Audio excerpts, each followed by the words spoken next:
Et salut à tous, nous revoici ensemble pour une nouvelle petite review sur une figurine des Maîtres de l'Univers. Et ici, il s'agira de la Cartoon Collection sur la figurine de She-Ra. C'est parti!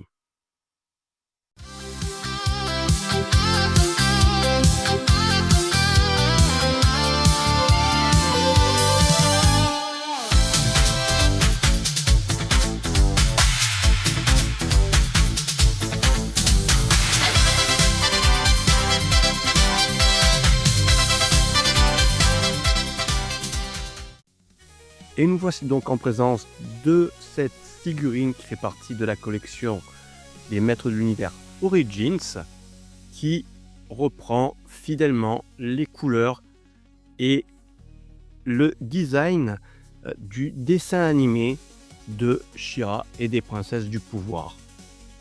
Donc ici, on a la boîte comme à l'époque dans les années 80 et on a en fond le Château des Ombres, et derrière le Château des Ombres, derrière les flammes, on voit le visage de Hordak, le chef de la Horde sauvage, voilà, qui nous rappelle bien un peu que nous sommes dans l'univers de She-Ra sur la planète Etheria. Et on va retourner la boîte et admirer le petit visuel là-haut. Voilà la petite illustration avec ici on reconnaît, si je ne m'abuse, version comics Flèche d'Or, si je dis pas de bêtises, quoique avec son épée je me doute que ce soit Flèche d'Or, mais plutôt un rebelle de la planète Etheria, avec notre She-Ra et son bouclier. Ici on peut voir un des soldats de la Horde sauvage et cette personne que je ne reconnais pas, mais je sais qu'elle fait partie aussi de la Horde sauvage. Voilà. Et donc ici, on a en bas, voilà, Cartoon Collection. Ici, on a la figurine de She-Ra. On a aussi Mantenna qui existe dans cette collection, ainsi que Bélios, en anglais Ramman. Voilà, très jolie boîte qui reprend fidèlement les emballages de nos Maîtres de l'Univers des années 80.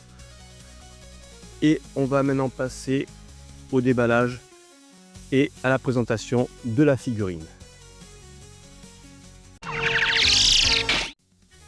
Et nous voici en présence de notre She-Ra complètement retiré de son emballage, avec bien entendu le mini comics qui va avec. Voilà. Alors, je peux remarquer quand même que par rapport aux précédents mini comics que j'ai pu avoir avec toutes les autres figurines des Maîtres de l'Univers, ici nous avons un dessin un peu plus moderne, on va dire. Je suis pas trop fan, hein. J'aime bien le style, mais je suis pas fan du parti pris graphique. Voilà, c'est très anguleux, c'est très comics actuel, je trouve. Je préfère les anciens personnellement, que ça fasse un peu plus années 80. Là ça fait vraiment très comics moderne, bien que ce soit vraiment très joli et très bien dessiné. Voilà, et contrairement à tous les autres mini comics que j'ai pu avoir, ici nous avons des bulles de bande dessinée qui sont remplies. Voilà, bon, c'est en anglais, à savoir que les mini comics des autres Maîtres de l'Univers, on a des bulles mais entièrement vides.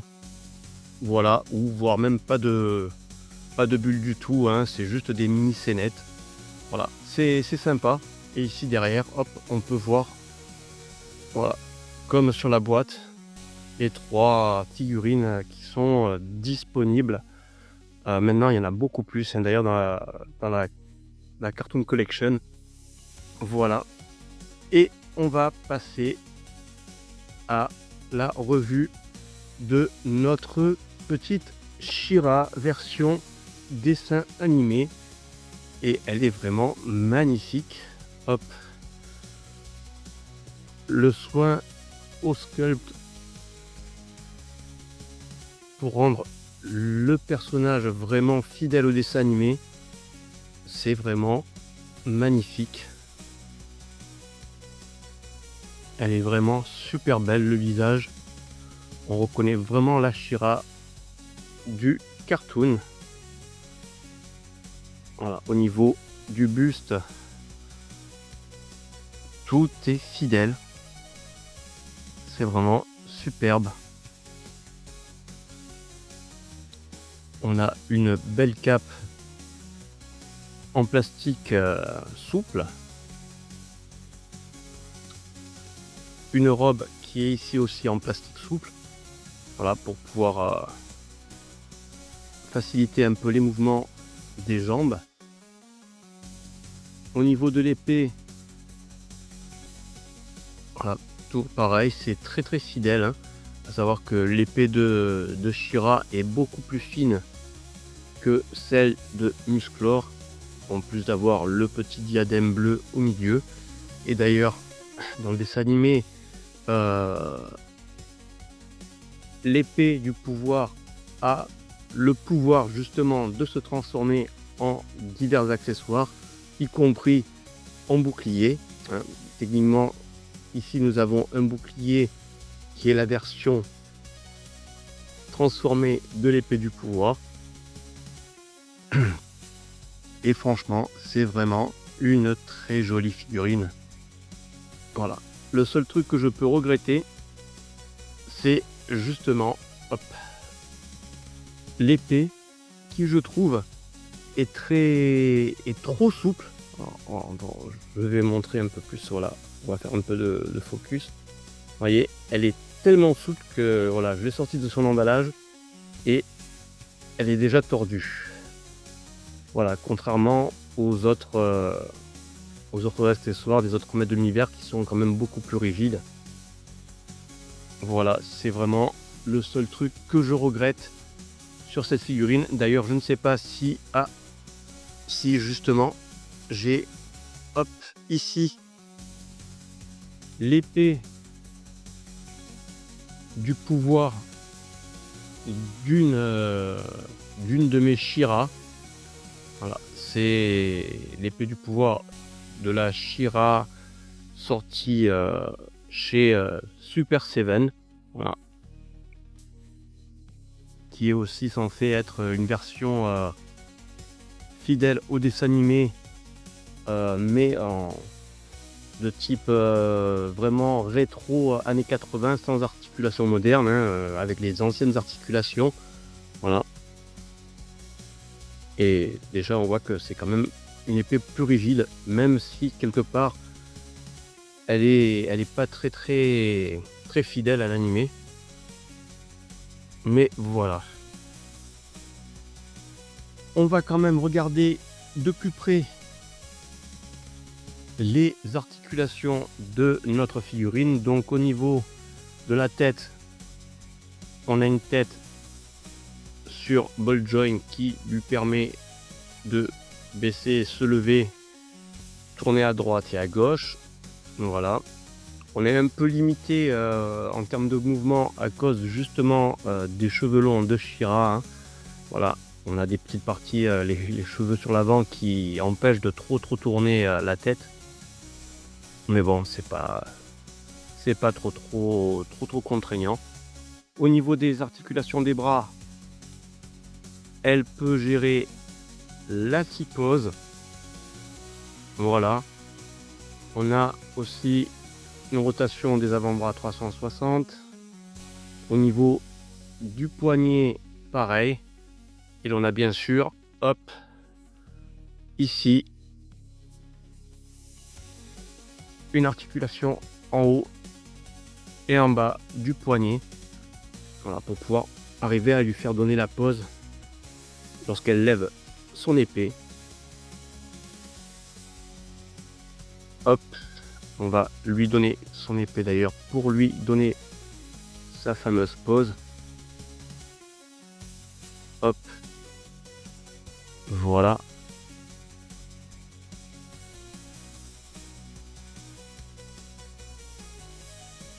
Vous voyez comme elle est vraiment superbe dans sa pose iconique.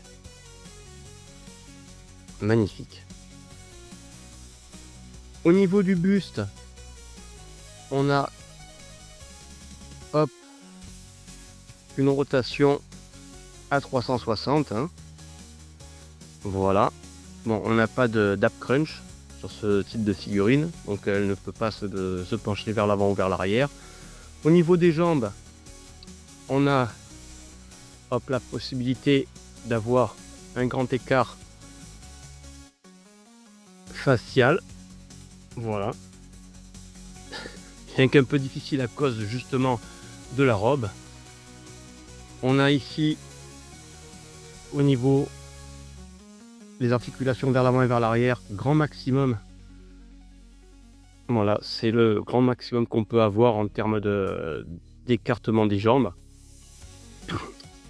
Toujours de par le fait d'avoir la robe ici qui empêche des mouvements plus amples. Au niveau des genoux, on a hop, un bel angle de 90 degrés. Au niveau des tibias, on a aussi pareil une possibilité de rotation de droite à gauche. Et au niveau des pieds, hop, d'avant en arrière. Voilà, tout simplement. Et est-ce que l'on a... Non, on n'a pas d'autres articulations au niveau des pieds. Ce que j'adore avec cette figurine, c'est qu'on a vraiment le côté fidélité au cartoon, à savoir que She-Ra porte des bottes avec des talons. Voilà. Donc la plupart des figurines des maîtres de l'univers, les figurines femmes comme Teela, etc. ont des bottes à talons plats. Ici, on a vraiment le respect dans le moindre détail du dessin animé. C'est vraiment très très appréciable. J'adore vraiment cette figurine. Voilà. Comme j'aime bien avoir certaines figurines qui sont un peu plus reconnaissables, il me fallait impérativement cette She-Ra. Car maintenant, je vais vous montrer les différentes She-Ra que je possède pour faire des petites comparaisons.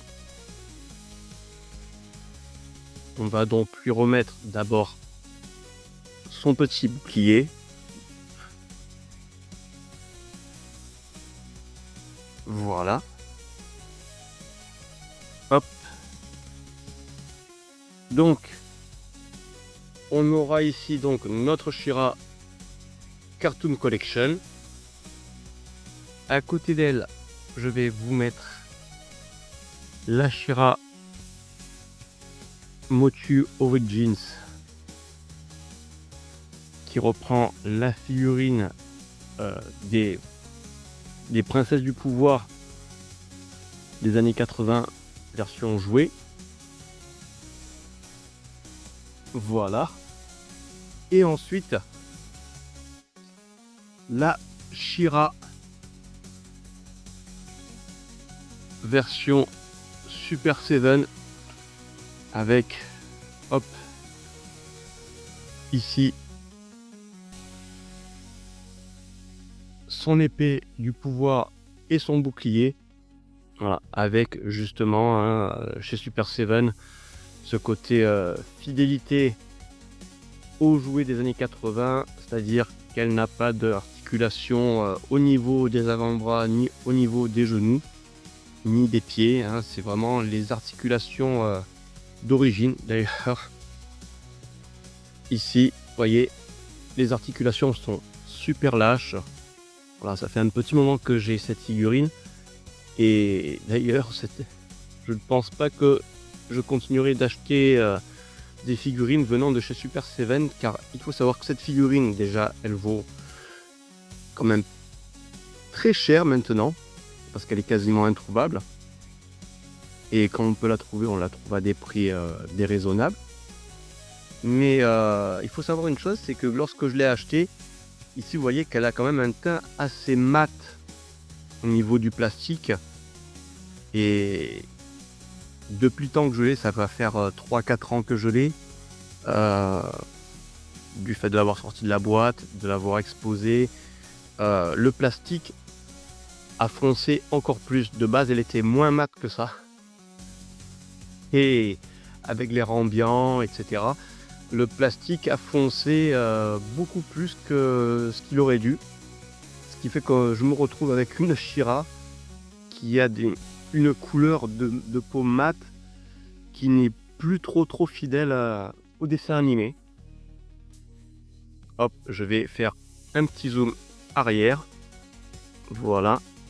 Et je vais vous montrer la dernière She-Ra que je possède, qui vient de la collection Masterverse. Hop, voilà. Qui, pareil, ici reprend un peu le design du dessin animé, avec sa tenue fidèle au dessin animé. À savoir que cette figurine vient avec plusieurs mains. Elle vient aussi avec une tête différente, avec une sorte de couronne un peu dans le style du masque du jouet.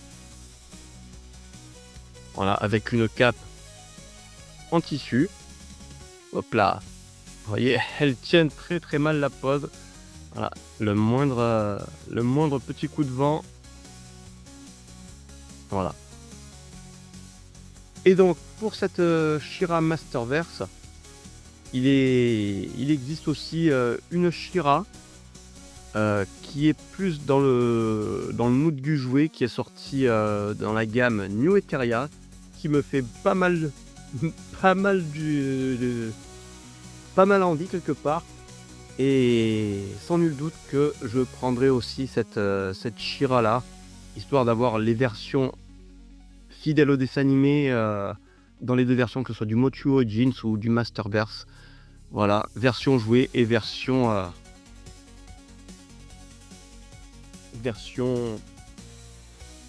animée, pardon. Voilà. On va quand même faire aussi un petit comparatif. Hop, voilà. Avec, hop là, je vais remettre la petite épée à ma petite She-Ra, comme ceci. Hop. C'est vraiment une plaie de pouvoir la faire tenir debout, celle-là. Voilà. Donc ici, notre She-Ra. Et à titre de comparatif, en termes de maître de l'univers, je vais vous montrer la sorcière. Voilà, vous voyez ici, comme je vous disais, la sorcière et toutes les autres figurines des maîtres de l'univers femmes ont des talons plats, histoire d'avoir un peu plus de tenue et qu'elles se maintiennent bien sur un sol droit. Voilà. Donc franchement, que ce soit en termes de fidélité, même les Motu Origins restent quand même assez fidèles au jouet et à la fois à la série animée en termes de couleurs. Voilà. Mais là vraiment sur le Cartoon Collection, on est vraiment à 100% fidèle, que ce soit aux couleurs, au design et en termes de sculpt au dessin animé. Ensuite, petite comparaison aussi avec le frangin, à savoir Musclor, He-Man.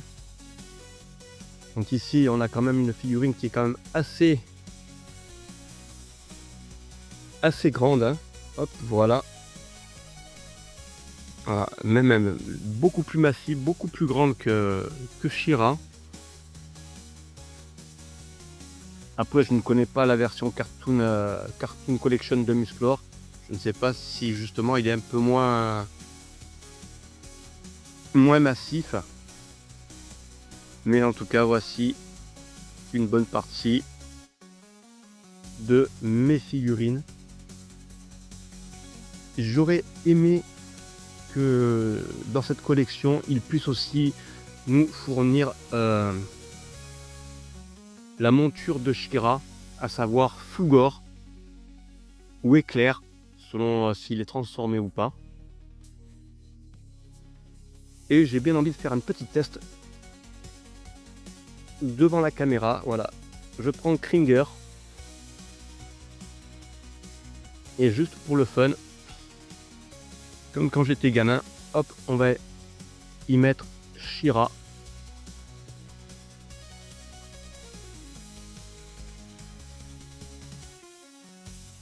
Hop.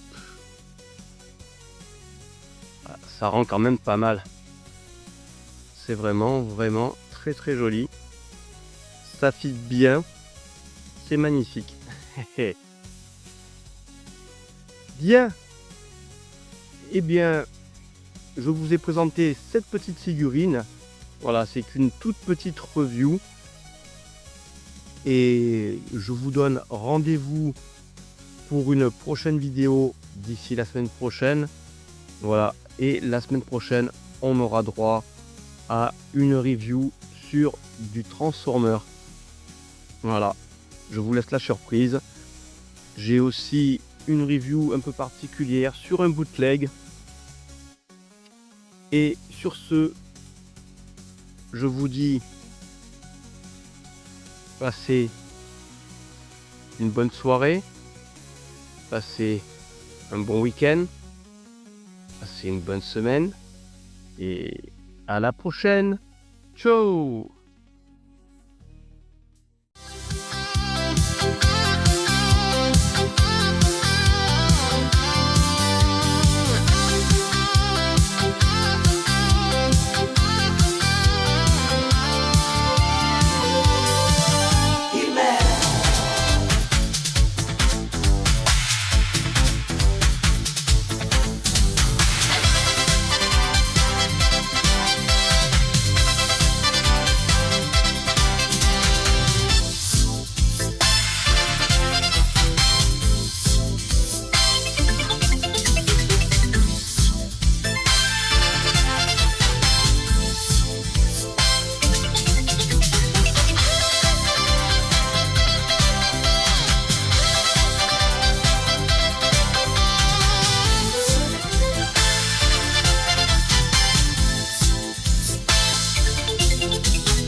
Cuba.